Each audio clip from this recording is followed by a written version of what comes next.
All right, good evening, everyone. I'd like to call the Kimberley City Council meeting for Monday, May 26th to order, held here on the homelands of the Ktunaxa peoples. Thanks to staff for being here tonight, and welcome, council. Sun's been shining for a few days, feels almost like summertime. And we should be out before the sun goes down tonight. Council willing, of course.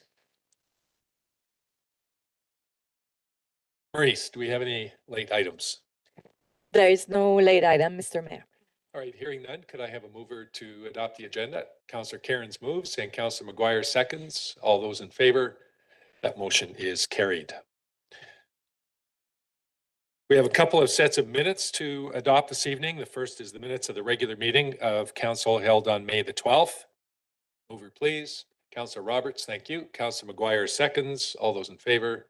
That motion is carried. And the minutes of the special meeting of council held on May the 12th. Councillor McBain moves and Councillor Fox seconds. All those in favor? That motion is carried. Excellent. With the formalities out of the way, we'll move on to our first item this evening, which is the curbside recycling regulation and fee bylaw amendment. And the motion on the floor is that council approve first, second, and third reading of that particular bylaw. Mover, please. Councillor McGuire, thank you. And Councillor Fox seconds. All right. Nick, I assume you're talking to this? Good evening. Yes. Take it away. McCormick. Council. So as you know, we brought forth a updated Recycle BC agreement to the April 14th council meeting, which included an increase to the incentive rates that we receive from Recycle BC. So that's the revenue coming in from Recycle BC. And as you know, Recycle BC pays for the majority of the operation of the curbside recycling collection. And with that increase, the remainder of it is paid for by the user fees. So that's that small user fee that we have covers the complete costs of operating the curbside recycling collection. So with that increase, we're bringing forth an update to those user fees to offset that increase that we've seen recently. And that's the bylaw that's in front of you there. We did mention, just wanted to mention, as it was mentioned in the staff report, that staff are reviewing our operating fees, and we are looking to probably implement a cart reserve. So as the city, we're still responsible for managing the carts, and eventually they will need to be replaced and updated. So we're thinking of establishing a reserve to contribute towards that, so that in 25 years or so that they can be replaced. So we'll review that before the end of the year. The plan would be to carry these fees till the end of this year, and then before the end of the year have another review on it, review sort of look at the total operating costs. Awesome. Any questions there may be? Council, questions, comments? Councillor Roberts, go ahead. It is almost June, half the year. We are talking about calendar year, right? Yes. Yes, thank you. Councillor Fox. Anything else? Okay. I just have a question on the I think it's page 2 here, where it talks about the incentives per household. So there's curbside collection, and then it talks about resident education top up and service administration top up. What are those? What do we do with that? Do they do that, or do we do that? It's a combination effort. So it's the buildup of their incentives that RBC pays us, and so there's certain items that we need to do to obtain those incentives. So we go do ongoing communications with the community through our Facebook or our social media posts and things like that to keep residents informed. We'll do checks of the bins on an ongoing basis, just making sure that trying to keep the contamination levels and education out there, what can go in the bin and what can't go in the bins. Do you have, sorry, can I do that? Yeah, further. Do you have parameters from them that you have to follow for those things, or is it just sort of whatever makes sense in your own community? I'm just curious. I'm genuinely just curious. Yeah. Sorry, just to clarify, for the types of communication. Yeah, for like the resident education and communication piece. No, they don't have. We submit a plan and then they approve that plan. Oh, okay, good. Okay. Further? Call question. All those in favor? Opposed? Motion is carried. Thank you, Nick.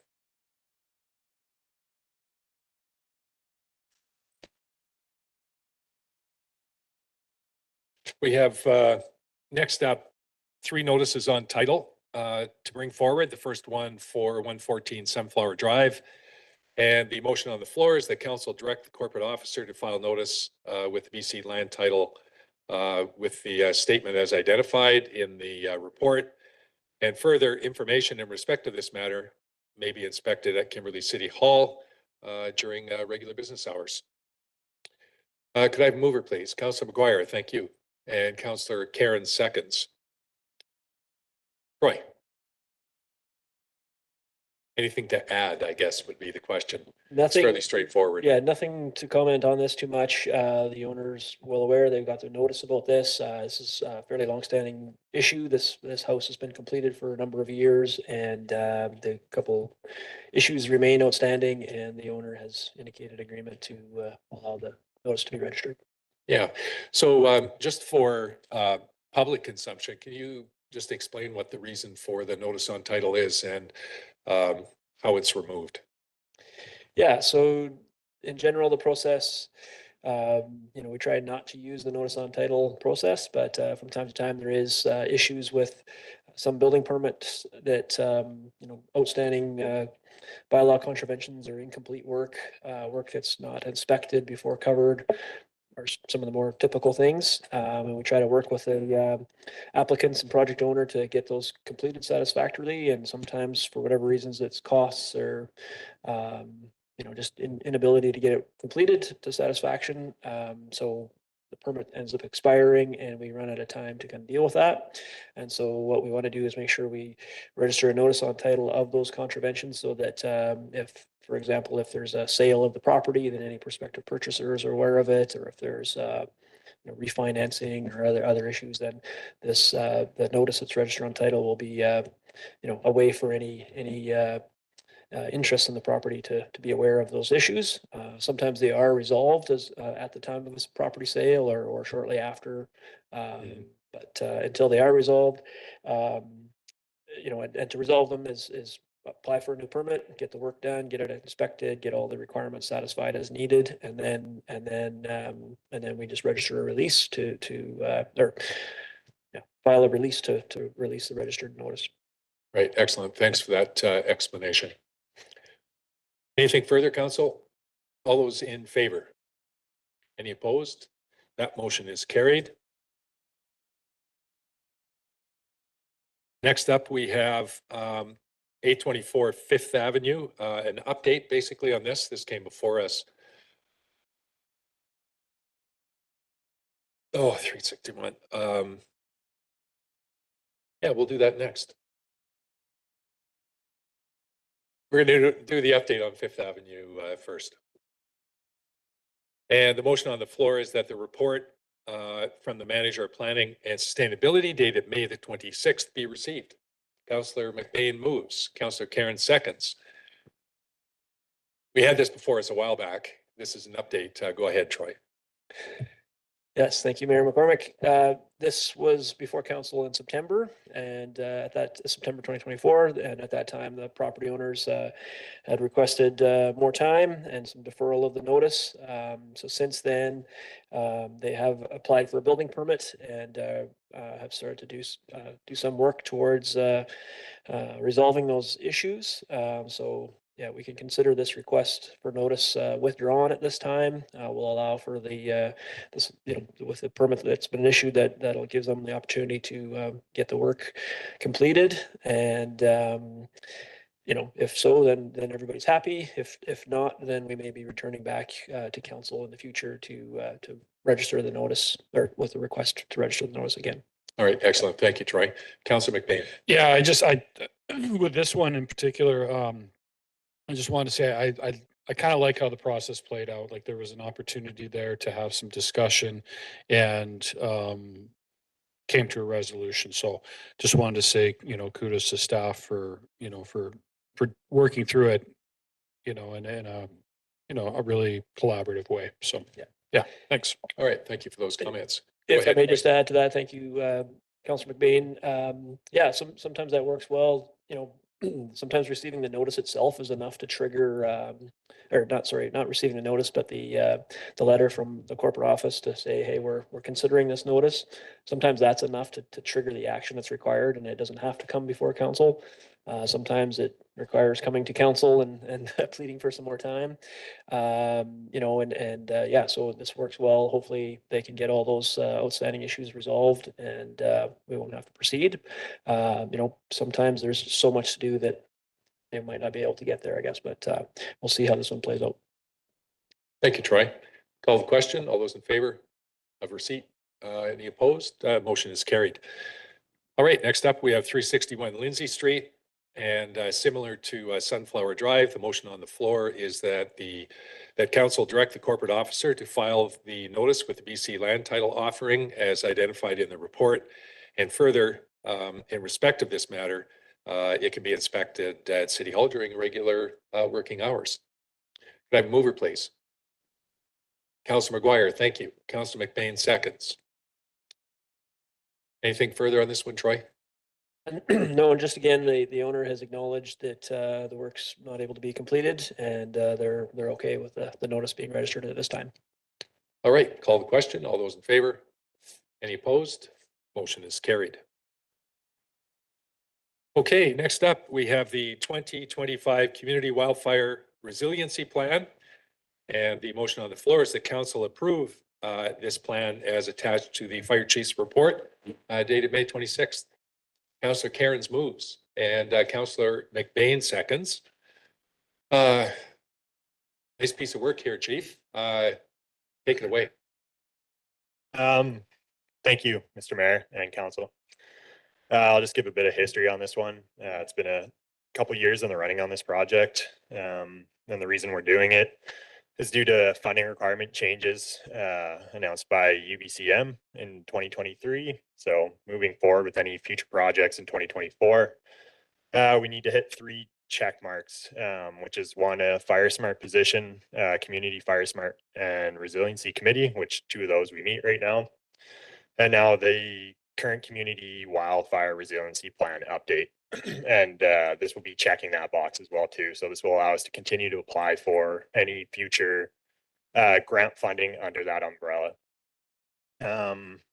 Within the document, it speaks to, I guess, all 7 disciplines of Fire Smart, building out from just wildfire and fuels management in the old CWPPs. So now we're looking at education, vegetation management, legislative and planning, development considerations, emergency planning, interagency cooperation, and cross training. The CWRP contains an action plan, community information, local wildfire environment, and Fire Smart roadmap with a list of action items that council may have seen. And we intend to use this document as a strategic plan to guide us as a roadmap to get all those action items done over the next couple of years. Awesome, Chief. Council, questions or comments? Go ahead, Councillor Fox. Get the list of acronyms in like every document we ever use. Because my God, is that helpful? Just to like be able to flip back and know what we're talking about. Just a thought. Definitely. There were a few. Yeah, I think the emergency services really like to use them. So. Yeah. Councillor Cairns, go ahead. Thanks, Chief Booth. This is awesome. And it's really nice to see the all of the actions listed out. And I appreciated seeing in here too the, description of responsibility that residents have for that first 72 hours. And then, really specific ways of kind of moving that education piece forward. And yeah, it's really great to see this all listed out in such good detail. And I was kind of interested in the Community Fire Smart and Resiliency Committee. Is that, what kind of a participation do you have in that? So it's I guess it's a collaboration of a lot of East Kootenay municipal governments and in that area, and we actually meet monthly to every 2 months just to talk about what's working within the community. So it is just really focused on industry based, who's the practitioners and how is their actual programs working and what's working within the programs. So it's for anyone's information, it's the East Kootenay Fire Smart Committee. So. All right, excellent. Thank you, Councillor. Can you maybe speak, there's about 25 recommendations in here, lots of work lined up behind it. Can you maybe just speak to the process that you're hoping to use to kind of keep track of all this and keep it on, keep it front and center? Yeah, I definitely can, Mr. Mayor. So right now, this is on the fire department's plate, and we're using this document. We've been using this document to kind of guide us in the background as well, too. I was hoping to get another report on the agenda tonight, but again, under that Fire Smart funding program, there is a portion of the funding that can go towards another position. I'm hoping for in the future, and this document speaks to it as well too, is hiring a Fire Smart coordinator under grant funding to drive all the action items and make sure they're being done and completed. All right, awesome. Thanks, Chief. Thank you. Last call, Council. All the question, all those in favor? Opposed? Motion is carried. All right, next up, we have the 2025 Forest Enhancement Society of BC funding notification. This is great news. Motion on the floor is that Council receive the Fire Chief staff report dated May 26th for information, and further the Council directs staff to prepare an amendment to years 1 and 2 of the financial plan bylaw to include operating expenditures of $208,110 and $103,259 respectively to undertake fuels management projects with offsetting revenues of the same amount recognizing the total approved grant funding of $311,369 through FES. Mover, please. Councillor McBain, thank you. And Councillor Roberts seconds. It's good news, Chief. You have the magic touch. I know a guy. That's awesome. Yeah, no, it is. It's really good news. I'll just go on a bit of an overview of the project as well too. Again, this is a thinning and slash piling and burning project. We've identified, I think it's 1, 2, 3, 4, 5, 6 units within the Horse Barn Valley or just south of it, looking to treat those to kind of build on a larger project of 140 hectares for the future and work towards prescribed burning that area and building a even larger buffer on the western flank of the city. That's awesome. Incremental improvement over a lot of years. Yeah, it seems that there's more and more funding for wildfire risk reduction. And as we do, we're going to continue to maximize all those grants that come available. Yeah, awesome. Thank you. Council, comments or questions? Hearing none, call the question. All those in favor? Any opposed? That motion is carried. Thanks, Chief. Next up, we have the North Star Trail Slope Remediation Project. The motion on the floor is the Council direct staff to jointly apply with the City of Cranbrook to the Trans-Canada Trail Funding Program, Trail Infrastructure and Major Repairs Stream, requesting the maximum eligible grant of $60,000 to fund a portion of the $184,000 estimated cost of the remediation project. Let's go with that one first. Mover. Councillor McBain, thank you. And Councillor Karen seconds. Go ahead, Troy. Yes, thank you, Mayor McCormick. Yeah, as council knows, we jointly own and manage the North Star Trail with the City of Cranbrook. And there is a section of the trail just north or kind of uphill from St. Mary River crossing, just upslope of the Wycliffe Store Road, where there's some rock cuts and steep walls that have had lots of attention over the years when it was operating railway, and even since then. More recently, we had done some vegetation removal to help stabilize that slope, and we had a slope assessment done on there to get some advice on any potential hazards to trail users there. And there's the report identifies kind of takes that section and divides it into kind of five pieces, and two of those five pieces are kind of the most concerning and the highest potential hazard, with which are the kind of the key rock cut areas. Like I said, had lots of work in the past, and it's going to be something to kind of keep an eye on moving forward. And we've, in collaboration with our peers in Cranbrook, been working towards an overall project to help remediate some of the concerns there.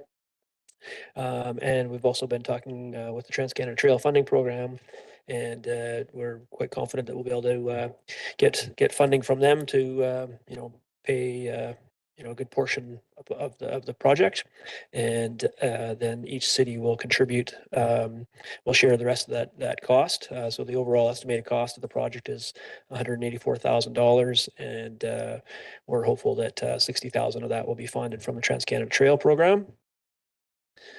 And we have the Rails to Trails Maintenance Reserve that's been built up over time, and that's in part due largely to funding that we obtained from the regional district. That we get 20,000 per year from the regional district, 10,000 to each community, and so each community has been kind of putting that towards reserve to offset that. So and so the second resolution there is about adding that project to the 5-year capital plan. We weren't certain that was going to work out this year. That's why it's not in there now. So it's kind of a 2-part resolution there to proceed with the funding and kind of confirm that. And if that works out, then we'll carry forward with the project. Awesome. Thanks, Troy. Yeah. Council. All right, call the question. All those in favor? Any opposed? Motion is carried. The second piece of this is that if the grant application to the Trans-Canada Trail Funding Program is successful, council directs staff to make an amendment in year 1 of the financial plan to include the City of Kimberley's 50% contribution to the remediation project in the amount of $62,000 to be funded from the maintenance reserve. Councillor McBain, thank you. And Councillor Dunneback seconds. Further? Go ahead, Councillor Roberts.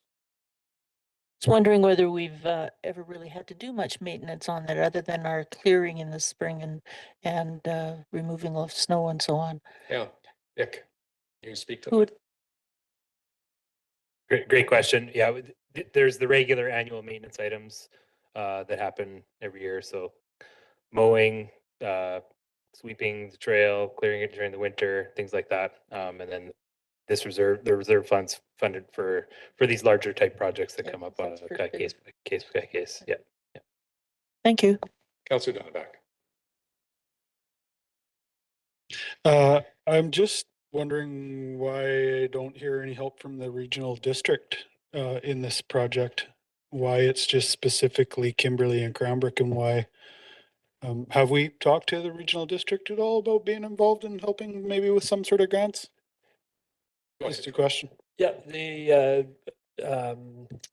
I mean, a good portion of the funds that we have in reserve are actually from the regional district's contribution towards big projects like this. So we had worked with them.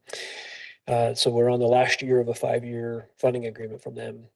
So we've been able to put that money aside. And when we first applied for that or put the proposal in for funding from the regional district, this was a key project. At the time we didn't have as good of a handle on kind of what was all involved in the project, but so we'll be looking to hopefully renew or extend that agreement. But that's a separate issue, I guess, for now. So, yeah. Thank you. Last call. Call the question. All those in favor? Any opposed? Motion is carried. Next up, we have the Kimberley Bike Park and Skate Park Charitable Gift Grant. The motion on the floor is the council directs staff to prepare an amendment to years 1 and 2 of the 5-year financial plan for consideration at a future meeting to increase capital expenditures by $90,306 and $9,694 respectively to facilitate improvements to the bike and skate park with identified source of funding being the $100,000 charitable gift received from private donors in 2025. Mover, please. Councillor McGuire, thank you. Councillor McBain seconds. Krista, you going to speak to this? I will. Thank you, Mr. Mayor. Thank you. So on, You get to speak to all the good stuff. yes, of course. It's a nice treat.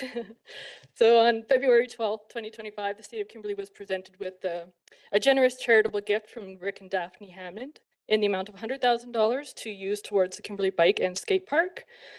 And since then, staff have been working with Volunteer Athena Nibs and Kimberley Trail Society General Manager Ryan McKenzie to determine how to best utilize these funds. And several improvements have been proposed, including dirt jump improvements, the buildup of staging areas, fencing, signage, landscaping, plus the installation of picnic tables, benches, and a gazebo. Not only will these improvements contribute to a better user experience, but they'll also enhance user safety. So the Trail Society has provided breakdown of the proposed spending with an approximate 90% of the funds being spent in 2025 and the remaining 10% being spent in the spring of 2026. And as this project was unanticipated when the capital plan, the 2025 to 2029 capital plan was approved later in 2024, staff is requesting council's direction to add this project to, through a financial plan amendment. All right, excellent. Thanks, Krista. Council, questions or comments? Go ahead, Councillor McBain. No, just it's really cool to see, and I don't want to give away the next item too, but it's just really cool to see, you know, folks out there, you know, providing significant funding to, you know, to help some of the amenities around town. It's just really cool when you see something like that, and you know, you tend to see that a lot in big cities. So it's neat that it's trickled down to our town as well, and I think it's that project has been a success, and this will only just enhance what they've got going on there. So just really cool. Yeah, thank you for those comments. Councillor McGuire. Yeah, I just have a couple curiosities, whether anybody, maybe Krista knows any of the story behind this money, like who it came from, and whether that was, you know, work on behalf of the Trail Society. I mean, obviously their work has attracted this money, but I'm just curious if there's any more story around that. And I'm also curious, you know, this is coming through Gifts Funds Canada. I'm just curious whether we're allowed to receive charitable donations directly, or if this is the only way that we're able to receive them is through a third party like this. Go ahead, Joe. I can jump in on that one. Yeah, so just with regards to the backstory, these are just some genuinely generous folks. They've got a place in town here. I believe that they've contributed some funds to a few other projects in town as well, maybe not on the same level. But yeah, it's just the work that was being done at the skateboard park, I think, is close to their hearts. They wanted to see the project kind of come full circle. And it's a testament to the work that the Kimberley Trail Society has done as well, that these folks were, you know, felt compelled to provide some funds. So yeah, incredible story, great folks, really appreciated. And as far as the donation, Canadian municipalities are recognized as charitable organizations. So people can donate funds to the city and we can issue a charitable donation receipt as if we were a registered charity. So if anybody else out there has another 100,000, yeah, we'll give you a receipt. Awesome. Thanks for that, Jim. I think if you take a look at the incremental work that this money is going to provide, I think everybody would agree this is just going to put a huge exclamation mark on that entire project. It's a bit of a game changer for kids in town, and the frequency of its use is really a testament to that.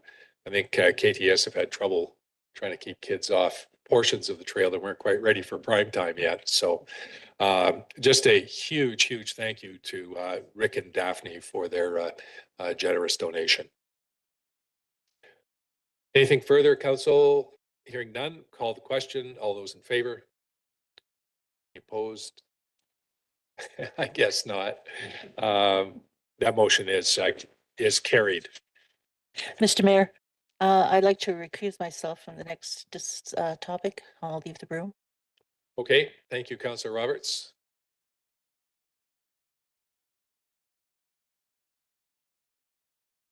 Councillor Roberts was the primary fundraising vehicle for the Rotary Club on this particular project, which was the reason for her recusal.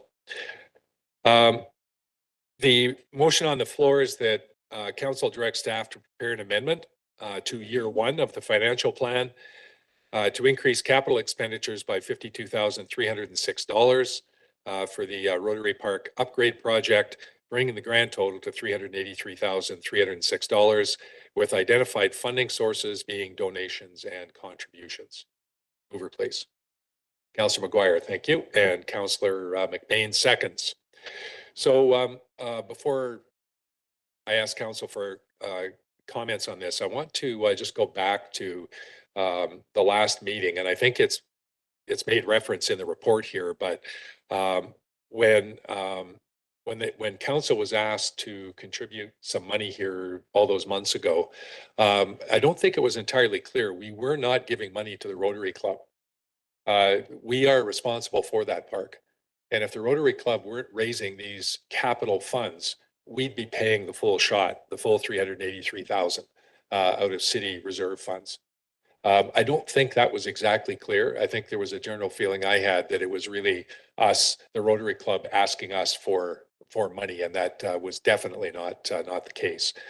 Since that time, they've gone back and reworked the phones, I guess, for lack of a better metaphor, and have come up with the balance of the money required to get that rubber surfacing done. Go ahead, Councillor McBain. Yeah, so kind of further to the point I had on the last agenda item, it's, you know, it's really important. I think I still believe that we made a prudent decision kind of in reference to what you just talked about there, Mr. Mayor. But, you know, in growing cities and towns, there needs to be a balance of not a perfect balance, but a balance of revenue you bring in through taxation and other means and user fees and whatnot. But benevolence and charitable contributions is also really important. And so it's as you mentioned, it's really great to see. You know, if the request didn't go through, you hit the phones again and you dig in a little bit deeper and you find those extra funds. So I just think it's really important for everybody to understand that you know, there's a million different ways to fund these things, and it's just really cool when you know, groups like Rotary or you know, just private donors are helping fund what we would love to do, but sometimes it's not on the priority list. So, thanks, Councillor McBain. Further? Go ahead, Councillor McGuire. Yeah, I think it's important to acknowledge that there's an additional $75,000 coming from Columbia Basin Trust to fund this. And yeah, just deep gratitude to that contributor. It's just amazing to see what Columbia Basin Trust is able to do in all of our communities. So Yeah, thanks for those comments, Councillor McGuire. Absolutely. Go ahead, Joe. Yeah, just briefly, Mr. Mayor. So with the rubber surfacing, we don't have a hard cost on that yet. We're going to go out to RFP to solicit bids from qualified vendors to provide costs on that. So there is a chance that those bids could come in over what the available funding is, which is 152,000 and change for rubber surfacing. So if that were to occur, we would come back to council and advise them of that. My understanding is that the Rotary Club continues to look for funds. I was just informed that before the meeting started here that they've secured another $5,000 to tack on top of this. So the hope is that the quotes will come within budget, and the timing will work out so that it can be installed following the installation of the new play structures, which are scheduled to that work's scheduled to start July 1st and end on August 1st. We've got an executed contract for that.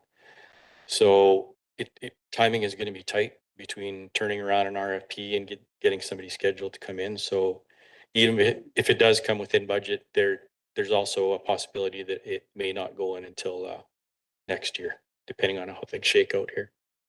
Councillor McGuire. Yeah, just around that price, I know that there were comments at the last time this came to council just around durability of the product. So keeping in mind that if there's an extra expenditure that's required to secure a better product that's going to last an extra 20 years, that that be taken into consideration. And even if it's at, you know, if we're having to dip into reserves for that, I would rather see a quality product that's going to last as opposed to something that we're going to have to replace in 20 years. Thanks for those comments. You know, the equipment itself, there are a number of pieces of equipment in there that are specifically designed for accessibility, and certainly for young parents with you know, carriages and all of those kinds of things. And also, I mean, it doesn't make sense not to do this project without that rubber surfacing. To do it and then take at some future point, get the money for the rubber surfacing, to have to take everything out. I mean, it's going backwards. So, you know, kudos to the Rotary Club and everybody else who's been involved in digging a little bit deeper to help get this thing done correctly the first time. Yeah, thanks for the comments, Councillor McGuire. Go ahead, Councillor Dunneback. So will the whole surface then be, I guess, stripped? There'll be a new form of fresh concrete and this new product over top of it, or are we going to just put this plastic coating over top of what's existing? All of that gravel comes out. Yeah, A surface is prepared, and then the rubber matting goes on top of that. yeah, it's a compacted gravel base that I'm not sure if it's in liquid form. This rubber surfacing, it almost sounds like it to me, but yeah, there will be a existing gravel removed, new compacted gravel base on which this rubber surfacing will be installed.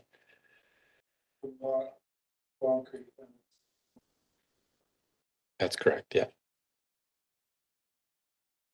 Yeah, I'd really be interested to see the lifespan of that, just with the way the earth moves and being compacted gravel. I would be suspect that it's not going to last long with a huge expense to repair it. Just thinking outside the box. Appreciate the comments, Councillor Dunneback. Okay, we'll call the question. All those in favor? Opposed? That motion is carried.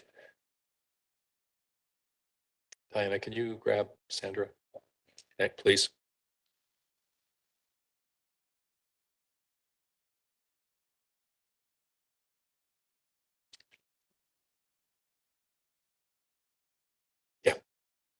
Yeah, you bet. Thanks, Councillor Roberts. Okay, we have a couple of items of correspondence. Could I have a mover to receive? Councillor Cairns, thank you. And Councillor McBain seconds. Any comments, Council? Hearing none, call the question. All those in favor? Motion is carried. All right, good timing, Councillor Cairns. Any comments from Council on any of your councillor assignments? Go ahead, Councillor Cairns.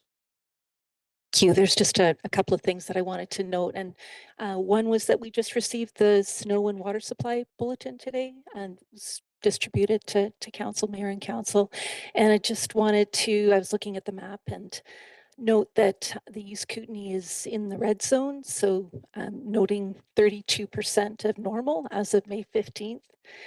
And that BC overall at 62% of normal of snowpack and water supply. And then just quoting from the report, it says low snowpack, early snow melt, and warm seasonal weather forecasts are pointing towards elevated drought hazards for this coming season. So just wanted to highlight that. And then also that there's of course, been bears in town, and that Wild Safe BC and the city are talking, are in communication, and just wanted to highlight that in terms of garbage, as we know, it's key to separate, and that if organics are properly separated, then what remains shouldn't be an attraction. And if organics and recycling are fully separated, there really shouldn't be much left, which the biweekly pickup takes care of. And just, highlighting again, the city picks up organics weekly and it's processed at RDEK's Fort Steele facility and put to good use, and that helps reduce cost to taxpayers. And then I've got one more item. And I wanted to mention the building presentation by City of Kimberley's Andy Christie and a local industry builder that's coming up this Thursday at noon. And it's, on why electrify buildings and differences between the energy step code and the zero carbon step code. And I'm aware that the industry builder will be addressing affordability and return on investment side. And then just very quickly, a big thank you to the fire department for the May 6th wildfire protection open house. It was really well attended and great information and questions and really good discussion there. So yeah, big thanks to Fire Chief Booth and the Fire Smart Coordinator, BCWS, everyone for hosting and presenting. Yeah, That's awesome. it. Thanks for those comments, Councillor Cairns. On the Wild Safe BC, the new coordinator starts June the 1st. So after I think it's about 10 years, Danica has moved on, and there is a new coordinator that starts June the 1st. Apparently they've been hired, so we can look forward to her continuing the great work that Danica did, particularly with the garbage and whatnot. Council, anything further? Go ahead, Councillor Fox. Sorry, I can't see my thing. It's hidden. There was an accessibility committee meeting today and I was finally able to attend. Yay. They are working on the draft of the oh my gosh, what's it called? I want to say it's the age-friendly accessibility plan or the aging accessibility plan. I'm calling it the wrong thing. I'm so sorry. I'm calling it the wrong thing. They're working on a draft of that, and it should be up for us to see a copy of. Sounds like June, July, somewhere in there. So Excellent. yeah. And then there's also a reminder: the housing OCP is an open house we're having. Is that right? It's an open house. I'm not crazy about this. Someone reminded me to remind people that yes, if you're watching at home, make sure you fill out the survey online. Yeah. Go to the open house, do those things. Yeah. Do you have the specifics on that, Troy? Yeah, I think there's a couple things coming up. So yeah, Engage Kimberley on the city's website is the home for the OCP review project. There's an open survey opportunity right now. I think we're just went over 100 responses so far to date, so that's really good. That'll be open for at least a few weeks yet. Yeah, there will be some additional information coming soon about some open house opportunities. Justin has met with the chamber board recently, TK Tours and Kimberley board, and I think there's another kind of a Teams call session coming up there with the chamber membership as well. So yeah, so, and Excellent. like I said, the Engage Kimberley site is the home where to get all That's the the most place recent to go. updates there. Yeah. Awesome. Thanks for that, Councillor Fox. All right. Anything further? All right, hearing none, we do have a number of in-camera items tonight. Mover to move in camera. Councillor McGuire moves. Councillor McBain seconds. All those in favor? Any opposed? Motion's carried.